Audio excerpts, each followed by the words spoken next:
एक पिता अपने बेटे को एक पत्थर देते हैं और कहते हैं इसे लेकर कबाड़ी वाले के पास जाओ और उसे इसका मूल्य लगाने को कहो, लेकिन बेचना मत।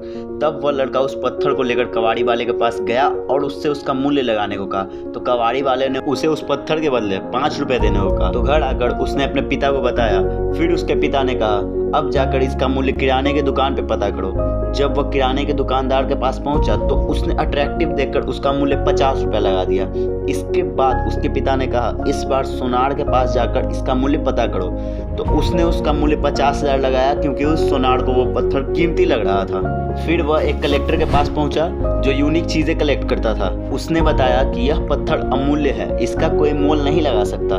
इसी तरह हमारे साथ भी होता है। कई बार हम अपनी काबिलियत पर शक करने लगते हैं, अपने आप को कम में ही संतुष्ट कर लेते हैं, जबकि हमारा वैल्यू और ज़्यादा होता है। बस हमें अपने वैल्यू को जानने की ज़रूरत है। कुछ ऐसा ही हनुमान जी के साथ भी हुआ था। जब वह बचपन में सूर्य को निगलने की कोशिश कर रहे थे तो देवताओं ने उन्हें रोका और उनसे उनकी सारी शक्तियाँ छीन ली और उन्हें वरदान दिया कि जब भविष्य में उन्हें कोई उनकी शक्तियाँ याद दिलाएगा तो उनकी शक्तियाँ वापस आ जाएंगी। इसी तरह हमारे अंदर भी होता है। हमें पता नहीं हमारी बॉडी की कैपेसिटी कितनी है या हमारे माइंड की कैपेसिटी कितनी है और हमारी वैल्यू क्या है। तो अपनी वैल्यू पहचानो और लाइफ में हमेशा ग्रो करते रहो।